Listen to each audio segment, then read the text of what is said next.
Hi, I'm Sean. I'm Heather. And I'm Erin. And we're the Browns. Welcome to Harbor.Church, and we're so glad you could join us this lovely Sunday. Harbor is a second family and a second home to us, and we're so happy that you can join this family as well. Now, I hope you're all in your comfy PJs, you have your coffee or your hot cocoa. Now sit back, relax, and enjoy this service. And we hope you had a very Merry Christmas.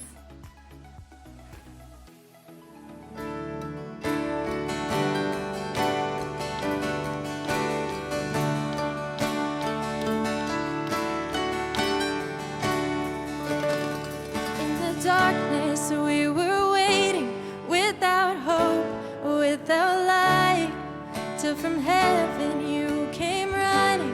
There was mercy in your eyes to fulfill the law and prophets. To a virgin came the word from a throne of endless glory to a cradle in the dirt.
That stone was moved for good, for the Lamb had conquered death, and the dead rose from their tombs, and the angels stood in awe, for the souls of all who come to the Father are restored, and the church of Christ was born, and the Spirit lit the flame. Now this gospel truth of all shall not kneel, shall not fade. By His blood and in His name, it is freedom, I am free.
What is up to our Harbor Online crew? Thank you so much for being with us today. We are so glad you're watching. Hopefully you're comfy on the couch, enjoying the holidays. I hope you had an awesome Christmas and are taking some time to rest with your family.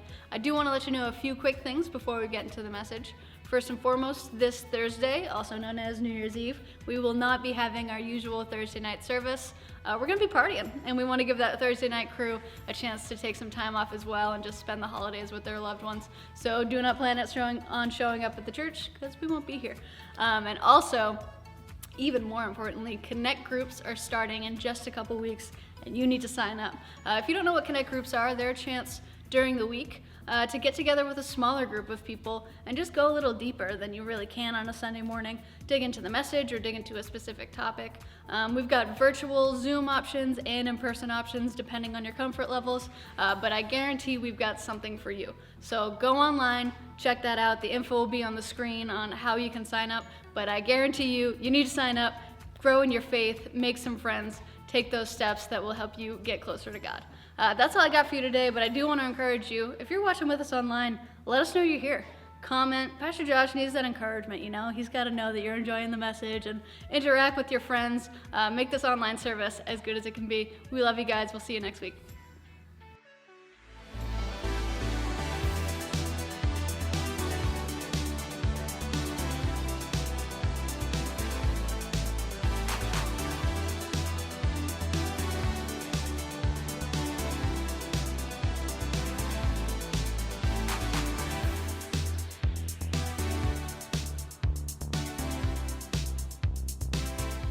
Well, good morning. I hope everybody's doing well out there. My name is Josh Adams. I am the senior pastor here at Harbor.Church, and I hope you had a very Merry Christmas and that you're joining us today and you're in a good spot. I don't know what you're wearing. I'm guessing to be able to do church from home, you're probably sitting in some PJs or relaxing on the couch. Maybe you're sitting at your dining room table with a cup of coffee. I hope it's comfortable for you, and I hope that you're joining us today and that you're able to do that with a spirit that's open to what God's going to say to you. I know not being in person in church is a little bit different, but this is something that Harbor.Church has done every year, not just because of COVID. We've done the Sunday after Christmas as an off Sunday where we only go online as a way of saying thank you. We have a lot of people who serve here at Harbor, whether it's a greeter or a parking lot or a band member or a hospitality person, an usher, a children's worker. We have so many people that come together to make church happen that we take this Sunday after Christmas off and just go online. That's a way of saying thank you. We want you to enjoy some time with your family, relax a little bit. Going into the new year, we're going to get after it and we're going to go hard. So if you haven't heard yet, we're going to add a third service. God is growing our church, but we want to continue to be as safe as possible. So in order to spread everybody out and make room for people to come and hear about Jesus, we have to add more services. So that means we need even more volunteers. If you're watching this and you would be willing to come in on a Thursday night or on a Sunday morning and just serve during one service, we would love that. And it helps make more room for more people. So I'm looking forward to that. I'm looking forward to 2021. I know a lot of you, you can put some praise emojis up. You're probably excited about 2020 coming to an end. I mean, if ever there was a year where we could say goodbye to it and be happy to put it in the rearview mirror, that it would probably be 2020. So looking forward to that. You can drop in the comments some of the things you're looking forward to most. Maybe you've got a cool New Year's resolution. While everybody is jumping in, I want you to say hi to each other, check out what's going on around here. But I also would like to ask you guys a question. So just as a warm-up, how many of you still have your Christmas tree up? Christmas was a couple days ago, and so I'm curious if some of you have it up even today. Maybe you took it down on Christmas after all the presents got opened. Maybe you took it down yesterday. Maybe today's the day it's coming up. Some of you might say, I'm leaving it up till New Year's. How many of you are out there that do that? Some of you might say, yeah, I just leave it up until I'm sick and tired of it. Somewhere in January, I take it down. I don't know. Some of you are ready to be done and get your house put back together. So you take it down ASAP. And some of you are like, no, I'm going to leave the lights and all the other stuff up for a while. And I don't blame you. The question really is, how much time can you get out of something? How much can it last? How long can you keep that tree? Those of you guys that got a real tree, I'm guessing you stopped watering it by now. probably the needles are starting to fall off. Thing might be a fire hazard, so get that thing out. But it lends me to today's verse, and we're going to look at a passage in Joshua, but specifically a couple of verses that really just give an insight into, maybe where God might have you going for 2021. You're thinking of New Year's resolutions. Maybe you're thinking of what God might have for you to do next. Maybe you're just tired. Maybe like the Christmas tree, you're not sure how much life you can get out of something. You're going, I don't know what I got left. I don't know what I got left in the tank. If 2021 is as tough as 2020 was, you might be feeling a little discouraged. You might not be optimistic right now. I want to give you some encouragement from God's word in the few minutes we have together. I want to show you something that kind of poked me in the heart a little bit. And it was an encouragement, but it was also something that was a challenge. So pastor friend of mine, Pastor Milas, who pastors Granite United up in New Hampshire, he texted me a verse a couple of weeks ago. I ended up using it to talk to our serving teams at the rally. It's found in Joshua chapter 13. And it's the very first verse of Joshua 13. It says this: when Joshua, and if you don't know who that is in the Bible, that guy is the leader of the Israelite army. The Israelites have been released from Egypt. Moses was their leader. He got them out of Egypt. They wandered through the desert. They wandered through the desert for 40 years because they disobeyed God. They didn't trust God. And so I'll tell you a little more about that story here in a minute. But they had Moses as the leader as they went through the desert. And they finally get to the promised land, and Moses dies. And his protege, Joshua, takes over as the leader. And then when Joshua takes over, they begin to conquer the promised land. They begin to defeat people one after the other. At the very end of Joshua chapter 12, it lists all of the kings that Joshua and the Israelites have conquered. And it lists 31. The very last verse of Proverbs 12 says, in all, 31 kings were defeated. So they've had a lot of battles and a lot of wars with different, groups of people to kind of clear out the promised land, to take possession of it. And so it starts off chapter 13 with this one verse. It says, when Joshua was an old man, the leader of Israel, when he was an old man, the Lord said to him, you are growing old, and much land remains to be conquered. There's some cool things in this verse, and you may not notice it because it's one of those things you would just be like, oh, that's the beginning of a story, and you'd read on to verse 2 and 3 and so forth. But verse 1 tells us a couple things. First off, it says he's old. Can I get a hand raised for everybody out there feeling a little bit old today? He's worn down. Man, Josh has found some battles and some hard times, and you got to go read Exodus, Leviticus, Numbers, Deuteronomy. Look at what he's gone through, how he served under Moses, and now having to be the guy, calling the shots. I'm sure he's really worn down, but it says he's old.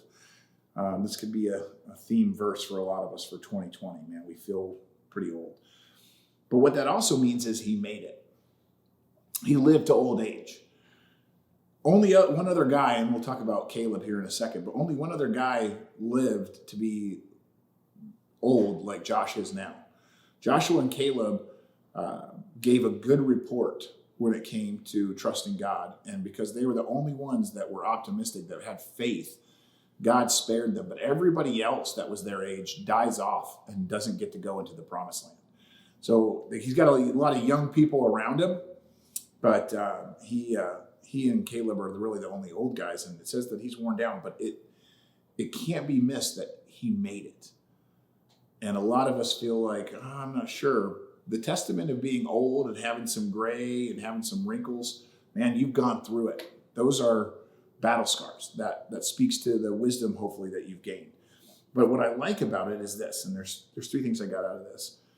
He's still serving, which means he didn't tap out. We see Joshua at an old age still serving God, still following after him, still winning battles, still fighting, still continuing. It says he's old. It makes a point of saying he's old. As a matter of fact, God says, you're growing old. Nothing quite like feeling old and run down, and then to have God go, hey, did you realize you're old? And you're like, thanks, God. Thanks. I really needed that. You want God to be like, hey, young man, what's up? But God's like, hey, Josh, buddy, looking pretty old, man. And it's not meant to be a criticism. It's meant to be, one, buddy, you're still serving even at old age. You didn't run out of things to do. You didn't quit. You didn't give up. Galatians chapter 6, verse number 9 tells us, let's not get tired of doing what's right. Let's not get tired of doing what's good. At the right time, we're going to reap a harvest of blessings if we don't give up. And I'll speak about that harvest here in a second. But it tells us don't get tired.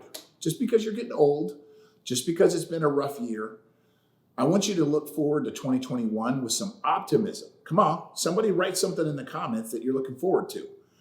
Write about something that you think can happen good, something that you're going to trust God to do in the next year. Because if we get tired of doing good now, we're not going to have that harvest of blessing.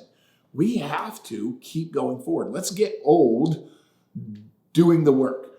So he's still serving, but here's another thing.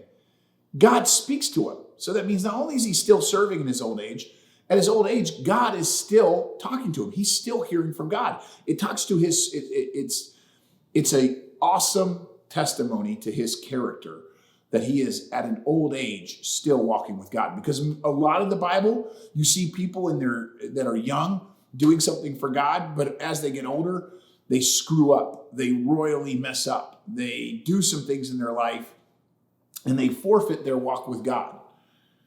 And to see an old person still walking with God, that's huge. And God is still talking to Joshua, which means he was still listening to God. A lot of old people, hear me, stop listening to God. They stop hearing from God. And so don't do that. He was still serving, still hearing from God. But here's the last part on this. He was still a part of God's plan. God says, hey, there's a lot of land. There's much land that remains to be conquered. So as much as he was still serving, he was still hearing, God's like, we got more to do, bro. We got to get to it. And I love this because you're never too old. Hear me. You're never too old to serve God. If you're still breathing, if you're watching this, that means God's got something for you to do. I love that. I don't care if you're a shut-in. I don't care if you've got injuries. I don't care if you screwed up in the past. I don't care if, maybe there's some bridges that have been burned or you don't think you have the talent or, you're tired. All that stuff doesn't matter. God's got something for you to do. So let's get to work. God tells him, hey, there's some land. It's got Philistines in it. He names all these different countries, all these different places, all these different sections of land with all these different people groups in it. He says, you got to go continue to fight. But then he says in verse 6, he says, I myself, this is God talking to Joshua, I myself will drive these people out of the land ahead of the Israelites. So be sure to give the land to Israel as a special possession, just as I've commanded you. I love that God says, I'm going to go in front of you and I'm going to fight for you. I know you're old. I know you're tired. I know you fought a lot, but I'm going in front of you. I'm claiming that for 2021. I'm claiming that as going, God, this has been a tough year, but I believe you're going in front of us. You're going to fight for us. You're going to help us go forward. And I know some of you are looking at uncertainty with your health, uncertainty with your finances. You're looking at uncertainty for, what's your job going to be? What's your family going to be like? When are things going to go back to normal? Who knows? If we keep asking that question, we're going to miss out on the fact that God has some stuff for us right now to do. So let's go forward. Let's do that. I want to read you the other part of the story of Joshua and Caleb. I told you there's two guys that are getting old. Joshua and Caleb were spies sent into a land. Moses gets the people to the promised land when Moses was the leader. He gets to the promised land and he picks one person from each tribe, and there's 12 tribes. So he sends 12 guys into the land as spies. Joshua and Caleb were two of those 12 guys. They go through the land, they find out how beautiful the land is, how gorgeous the land is, but they also find out that there's giants in the land, some really big warriors. They come back and they tell the people, man, the land's beautiful. Let's go get it. Joshua and Caleb say, let's go. God's going to help us. He said he'll be with us. Let's go do this. The other 10 say, no, it's too scary. The giants are too big. And the people of Israel ultimately say, we don't want to go into the land if there's giants there. And so they say no to God. And what ends up happening is God says, fine, go wander the desert for 40 years. And for 40 years, all those people walk around the desert until they all die off, except for the people who were too young to make a decision. Those people grow up, and when those teenagers and kids grow up to be adults 40 years later, now Joshua is the leader and he leads them in. But remember, Joshua and Caleb, man, they're old men. They were in their 40s when they were going to be spies. So they're in their 80s now, hanging out with a bunch of 30 and 40-year-olds. And Joshua is the leader. Caleb is not quite as high of a ranking leader. He's not in charge of everything. He's kind of in charge of his clan. It says in verse 6 of the next chapter, a delegation from the tribe of Judah led by Caleb, that's the guy that was with Joshua, son of Jephunneh, the Kenizzite. He comes to Joshua at Gilgal, and Caleb says to Joshua, remember what the Lord said to Moses, the man of God, about you and me when we were at Kadesh Barnea, when we were spies. Remember that? I was 45 years old when Moses, the servant of the Lord, sent me to Kadesh Barnea to explore the land of Canaan. And that's that story I just told you about. I returned and I gave an honest report. I did talk about the giants, but I said God could get us through it. Then he goes on in verse 8, my brothers who went with me were frightened by frightened the people from entering the promised land. But for my part, and he's telling this to Joshua, it was also him and Joshua. He goes, for my part, I wholeheartedly followed the Lord my God. So that day Moses solemnly promised me, the land of Canaan on which you were just walking will be your grant of land, and that of your descendants forever, because you wholeheartedly follow the Lord my God. And so Caleb is telling Joshua, hey, we're old dudes, but back when we were spies, Moses told me that I could have the land as an inheritance because I was faithful to God. And he's reminding Joshua of it. This is the part I want you to focus on in the verses that come next. Remember, one old guy talking to another old guy. And he says this, now, as you can see, the Lord has kept me alive and well, as he promised, for all these 45 years since Moses made this promise. So they wandered for 40 years. They've been fighting in Canaan, or in the promised land, for 5 years. So he says, for 45 years, God's kept me alive and helped me keep this promise that Moses made, even while Israel wandered in the wilderness. Today, I am 85 years old. So he's 40 when it happened. He's 85 now. And he's talking about wanting to still do more. I love that.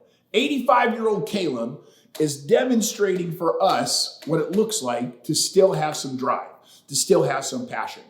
Home Slice, you're going to see this here in a second, was ready to go to war. He's ready to do battle. He's one of those old guys that doesn't seem to age, okay? I don't know. I mean, write in the comments when you think of an old guy who has kept in pretty good shape. Who do you guys think of? I think of that Jack LaLanne guy with all the juicing commercials. He's always juicing something and doing push-ups and stuff. I think of like Arnold Schwarzenegger. I mean, like the governor. He's still, I mean, he's not quite what he used to be as Mr. Universe, but he's still in really good shape. What about Chuck Norris with the Bowflex and all of that stuff? Well, there's somebody. I hope they know that there's no church today. Somebody driving by the church. Anyways, I was thinking Chuck Norris, the Bowflex. He's in great shape doing all those kind of commercials still. So whatever. But you write in the comments who you think of. This is Caleb, old dude, and he reminds us of a couple things. He first says this in verse number 10. Look back. He says, now as you can see, the Lord has kept me alive as he has promised. And what he's telling us is he says, hey, he's doing what Kaylee and I were talking about a couple weeks ago when we spoke. It's important for us to remember God's promises. And this is what Caleb is doing. He's saying, God promised that he would deliver me. God promised that he would give me that land. And 45 years later, I'm still here. And so a lot of times we like to take credit for what we do. Caleb is remembering God kept his promise to me. Then he also says, God kept me alive these 45 years, even while Israel wandered in the wilderness. And he's referring to those 40 years of walking around the desert. And, it speaks to the fact that he's basically saying there was a lot of opportunity for me to give up. Hear me, listen to me this morning. We're almost done. There's going to always be a desert to get you to give up. There will always be a time in the wilderness where it's It's heavy, it's dark, it's scary, it's dry, it's a wasteland. You're going to feel like I am not living up to my purpose. I am not doing what I should be doing. And when you're in the desert, it's easy to give up. And he's basically saying, even while Israel wandered in the wilderness, he's saying, even during the roughest, toughest, darkest times, we didn't have any battles to fight. We actually thought that we were done. We didn't even have a fight to look forward to. We just wandered. I don't want you to give up. Those of you that are in the desert right now, I want you a year from now to be able to look back and go, even when other people in the middle of a pandemic, in the middle of all the things that scared them, as they were giving up, I didn't give up. I didn't quit. I didn't panic. I didn't freak out. I didn't give into the fear mongering. I didn't give into everybody's constant worry and anxiety. I stayed strong. I remained faithful to God. I believed in his promises. Now, I'll tell you this verse as often as I can, Proverbs 3, 5, and 6. Trust in the Lord with all your heart and lean not on your own understanding. In all your ways, acknowledge God, acknowledge him, and he'll direct your paths. When you're going through the desert, you have to not focus on what you know, what you believe, what you think. You have to trust in God more than you trust in yourself. That's how you get through the desert. A lot of you are still wandering in the desert or have given up and sat down in the desert. Trust God, lean into his leading in your heart, his direction. Let him give you a path. That's what you got to do. But then he also closes out by saying, today I'm 85 years old. Home Slice was very self-aware. He wasn't naive. He didn't think, he didn't forget who he was or what he's been through. But he wasn't saying it as a defeated, I'm 85 years old, and you'll see that here in a second. He's saying it as a testament. I'm a living testament. I'm here, 85 years old. He wasn't embarrassed that he was old. He wasn't shy. He wasn't going, well, I'm just an old guy. Nobody can use me. I'm 85. I got nothing left in the tank. He wasn't saying that. He's like, I'm here and I'm 85 and I'm still ready to go. He was using it as fuel. He had other guys with him, younger guys, and he's modeling for the men who are going to outlive him. He was modeling what it looked like to say, hey, I've got more to do. We've got more to do. I can still be used. So the 65-year-old guys that were hanging around him and the 45-year-old guys that were hanging around him and the 25-year-old guys that were hanging around him don't have any excuse when they look up at Caleb at the front of the pack going, I'm 85 and I'm ready to go. Some of you need to understand that God's put you in the position that he's put you in to model for everybody else what they should act like, and you're taking it. You're just sitting down going, I'm 85. I can't do it. Stop using your 85-year-old or the fact that you went through a rough time or the fact that you didn't come from a great family or the fact that you had a rough childhood or the fact that you don't like the way you look or the fact that you don't have all the skill sets that everybody else has. Stop using excuses for why you're not who you're supposed to be and you're not doing what you're supposed to be doing. I'm preaching to myself right now and I'm getting pretty excited. So I hope somebody online is like, woo, woo, amen, make some noise, make an emoji, do something to let me know you're awake. Let's get into it. The next verse, he says, I'm 85 years old. Verse number 11, he says, I'm as strong now as I was when Moses set me on that journey. Caleb's been juicing, okay? He's got it. He says, I'm as strong now as when I was 40 years old, being set on that mission by Moses to be a spy. And I can still travel and fight as well as I could then. I want you to see this real quick, okay? He says, I'm as strong now as I was then. He is not making an excuse, and this is what you and I do. Well, back then I could do it, but now I can't do it. Back then, when things were different, I had stuff that I don't have now. He's not doing that, because what you and I do, we often say, oh, I can't do it, I can't do it, I can't do it. And what we're really actually saying is, I won't do it. There is a big difference between I can't do it and I won't do it. And most people in Caleb's spot would say, oh, I can't do it. No, that's not true. He can do it. He's making the point. He can do it. Philippians 4:13 says, I can do everything through Christ who gives me strength. I can do anything, everything. There's nothing that you can't do. There's a lot of things that you won't do. There better be somebody typing some amens in there. Because when we get to the place where like, oh, I can't do it. I can't fight that battle. I can't I can't help my family out. I can't resist that temptation anymore. I can't start that new thing in life. I can't. Some of you are looking at 2021, you're like, I can't read my Bible every day. I just can't do it. I just don't have an attention span. And you've already come up with 20 reasons why you can't do something. What you're really saying is, I won't do that. And then you're trying to give us enough reasons for us to believe it or for you to convince yourself. But it's not that you can't do what you're supposed to do. It's that you won't do what you're supposed to do. Own that. And he's saying, hey, I'm as strong now as I ever was. And then he says this. He's like, I'm as strong now as I was when I was put on that mission, when I went on that journey that I was sent on. And this is probably my favorite part of today's message. He goes, that journey that I went on when I was a younger man, that required me to have some stamina. It was hard being a spy in the land and living off the land and sneaking around and trying not to get caught. It took some stamina back then. It also took some discernment. I need to be able to look and see where to go and what to see and take real inventory. I had to make maps of what the land looked like. I had to take an inventory of how strong the cities were. I had to see how many troops they had. I had to take notice of how big those giants were. It took discernment for me to know where to go and what to do and how to do it. It took character for me to not give into all the other negative spies and all the things that they were doing. It took character to say, no, the giants are scary, but God is bigger. And then it took fortitude. He had to stand against all of Israel turned against him. With the exception of Joshua, the other spies turned against him, and then the people that they're reporting to turned against him. And he still had to stand his ground. He didn't give in just because everybody else was telling him to give in. And so what the journey required back when he was a kid or a younger man, the stamina, the discernment, the character, the fortitude, those were things that he had back then that he needed for that mission. And what he's saying is, I have them today for the mission that God's calling me to today. What I want you to understand is that what you plant in your youthfulness, you will harvest in your maturity.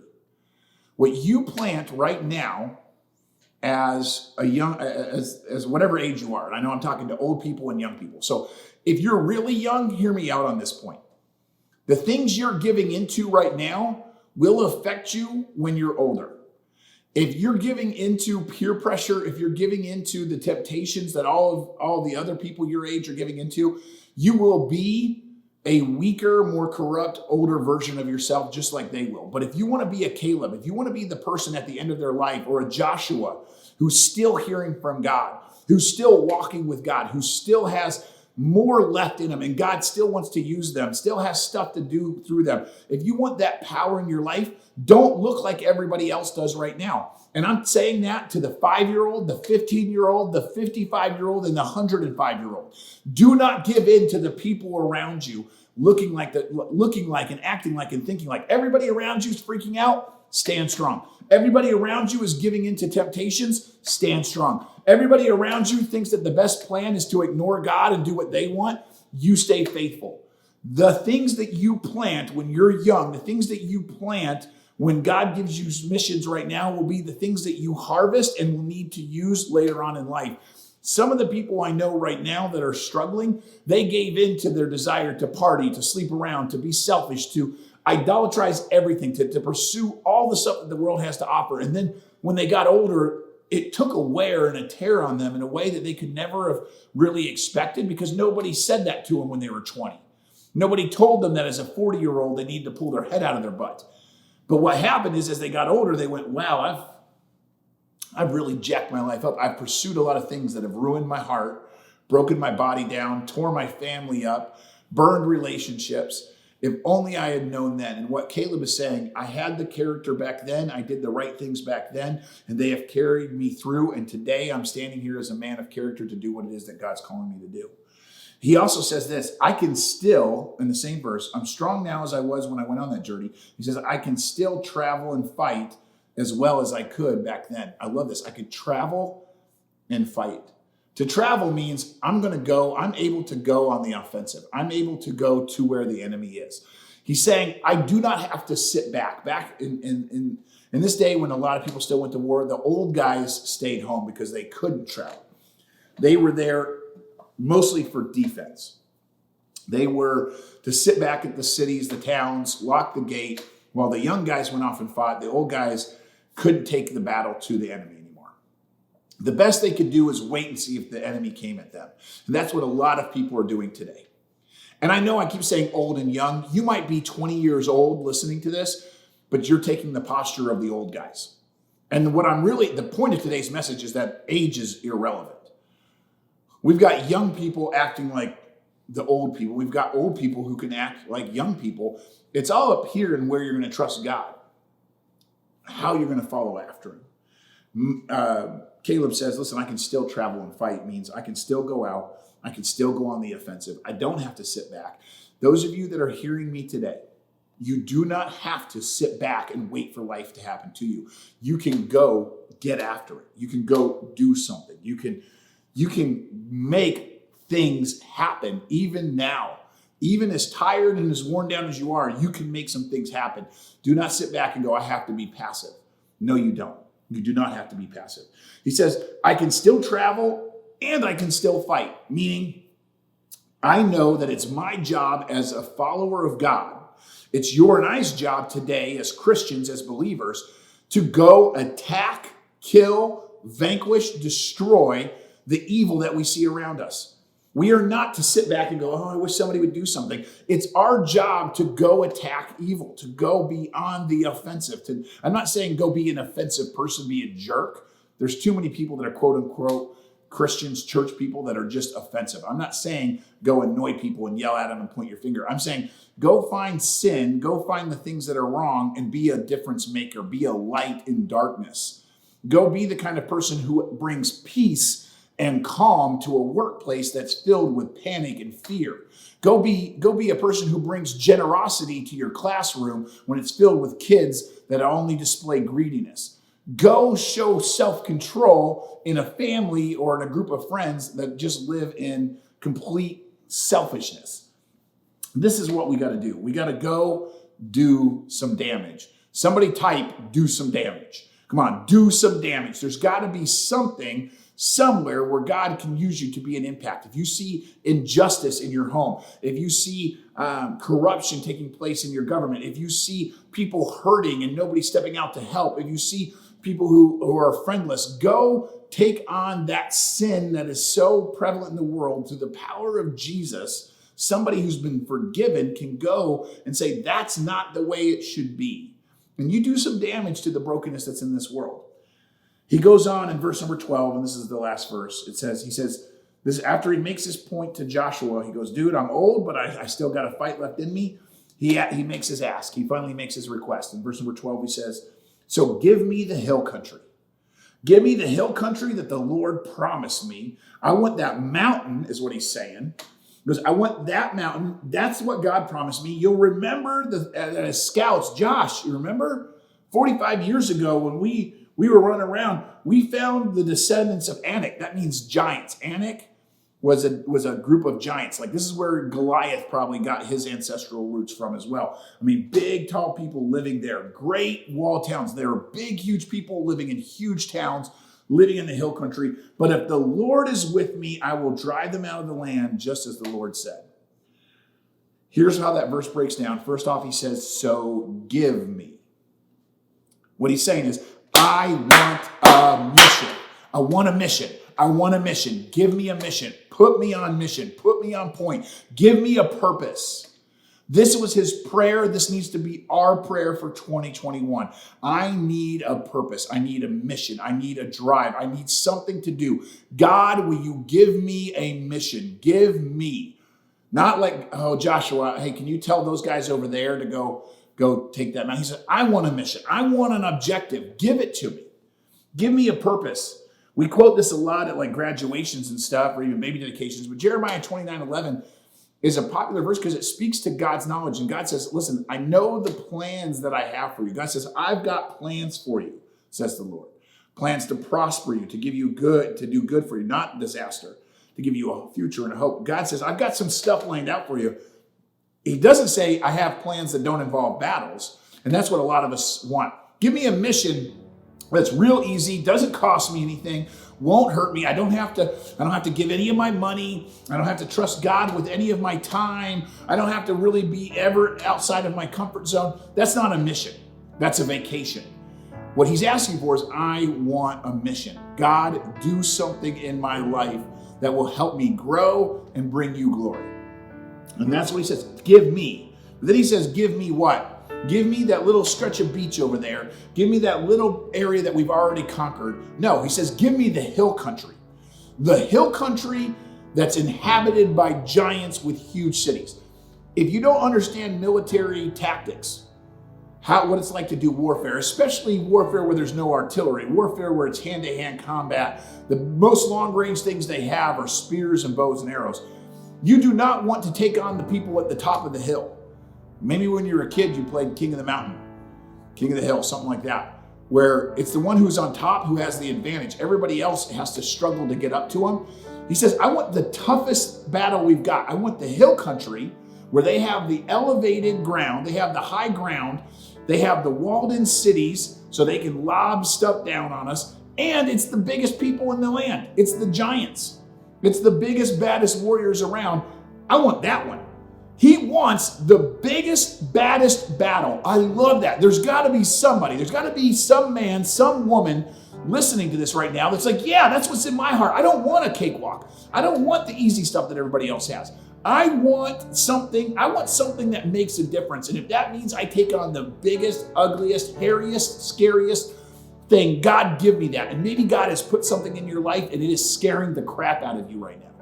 The thing that you know that you need to do in 2021 has got you sweating bullets. You're wringing your hands and you can't wait for this message to be over because you're sitting there going, I don't want to think about having to do that. And it might be giving up something that you've been giving into and now God's calling you to walk away from it. It might be starting something that you know is going to be a battle for you.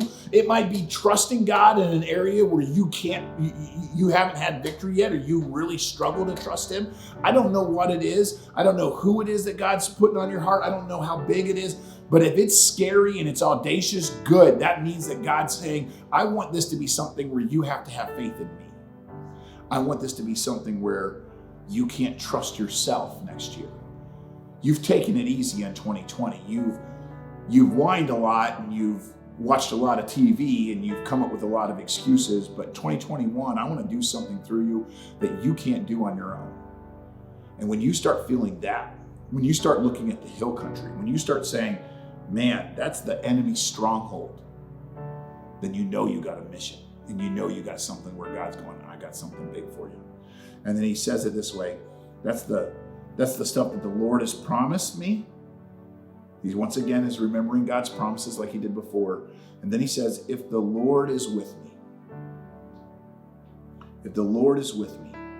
Now, Philippians 1:6 says this, I'm certain that God who began a good work within you will continue his work until it's finally finished on the day when Jesus Christ returns. So there's the promise, God's promise. I've started something in you. I've got a work in you and I'm going to continue it. I haven't forgotten about you. I haven't left you alone. I'm doing a work in you. I'm going to continue to refine you, to push you out of your comfort zone. Now, if you will trust me, I'm going to do something powerful for you. He says, if the Lord is with me, I can go take on a mountaintop, but it would be stupid for me to take on the enemy that way unless God is with me. And if God's with me, then I can win. He's not going out in his own power. And a lot of you hear me, preaching this message to you. You're like, yeah, I'm going to do it. I can do it. And you've already in your mind figured out how you're going to do it. Stop, start over. Erase, rewind, watch this from the beginning. We are not talking about you doing something in your power. We're talking about what God has for you in 2021 through his power. And what your prayer needs to be is, God, if you'll be with me. God, please be with me. God, there's nothing I need more than you with me. When we celebrated Christmas, we celebrated Emmanuel, the definition of which is God with us. Jesus came to earth to be with us. When he left and went back to heaven, he said he's sending the Holy Spirit to be with us. God, be in me, with me, empower me, strengthen me. a verse that some of you might want to write down and remember as you think about all that it is that 2021 might be bringing. Ephesians 6:10 says this, a final word. And I left it at the last verse because it's a final word. A final word, be strong in the Lord and in his mighty power. Be strong in the Lord. Not in yourself, not in what you can do. Be strong in the Lord. It's his mighty power that's going to get you through 2021. It's his mighty power that's going to take you through whatever obstacles you're facing. It's his strength that's going to give you the victory over the addiction that you're struggling with. That's going to give you the words to say in the marriage that is broken. It's God's power that's going to give you the fortitude you need to stand up to all of the kids that are doing the opposite of what you feel that you're called to do. It's going to be his power in your life that's going to make the difference. And so your prayer, my prayer needs to be, God, if you're with us, if you'll go with us, we can take on anything. Please go with us. And the way we know that is if we're saying, God, I don't want this to be my mission. I want it to be your mission. It needs to be something that you have for me to do. Don't come up with goals and resolutions for 2021 that'll be selfish. Come up with something where you say, God, I want this to bring you glory this year. Enough about me. What will make you happy? What will make you look good? What will make it so that more people come to see and know you? If that's your prayer, I believe God will do something really powerful. Let's pray, and then we'll be done. Dear Heavenly Father, Lord God, thank you for the story of Joshua and Caleb. Thank you for using those two men, even as they grew old, even as they struggled to understand your plan for the 40-some years going through the desert, God. They didn't give up. They didn't give in. They stayed faithful. And even as they grew older and they had all the excuses to quit, they didn't quit. So Lord, I pray over every person watching this or listening to this, God, I pray that they would have the strength to not quit. God, that even now in the fear and the anxiety that the world is facing and all the changes and all the stuff that we see on the television, that we hear from all the people around us, God, as we get wrapped up in a world that is only looking out for itself and people just aren't focusing on you, God, help us to block that out, to tune that out, and instead lean into you and to find what it is, God, that you would have for us, how we can be better people, better boys, better girls, better men, better women, better fathers, God, better mothers, better husbands, better wives, better teachers, better students, better boyfriends, better girlfriends. God, let us be better bosses, better employees, better neighbors. Let us be friends to people the way that you would have been friends to them. God, would you use 2021 to revitalize us? Would you give us this next year as we think about in the days coming what you might have for us as a new year? God, would you give us a strength to lean into you, to find a way to celebrate you, so that, God, we can not only claim your promises, but we can see you work in powerful ways. God, I pray for the person that's listening to this that doesn't have a relationship with you. Lord, you promised that if we would come to you and confess you, that if we would admit that we don't have the ability to save ourselves, if we would be honest enough to admit that we're broken, admit that we're sinners, and admit that we need you, God, you said that you would save us, you would forgive us. So God, I pray for the person who needs to trust you in that way right now, to trust you with their salvation, to trust you with starting a new life with you. And God, I pray for every other person listening, that we would all trust you with something scary, some mountaintop enemy stronghold that you want to see us break through this year. Lord, would you give that to us? Would you make it clear to us what you have for us to do? And then, God, will you strengthen us as you walk with us and as we learn to walk with you? I ask this and I pray this and I claim this in your precious holy name. Amen.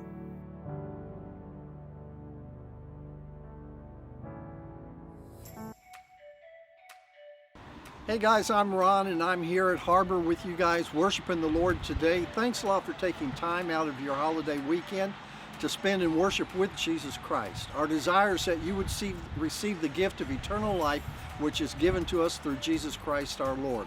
If you've made that decision today, please go to the QR code and let us know about that. We have a gift we'd like to share with you to help you on your journey as you walk with Christ. If you'd like to participate in helping us take this ministry and spread it around the world, you can also go to the QR code. In fact, the QR code is the answer for everything. You can find out any information you want to about Harbor. So, first-time guest, returning person, giving, wanting information about Jesus Christ, prayer, whatever it is, just go to our QR code and get that information. Thanks a lot. God bless you and have a great rest of your holiday.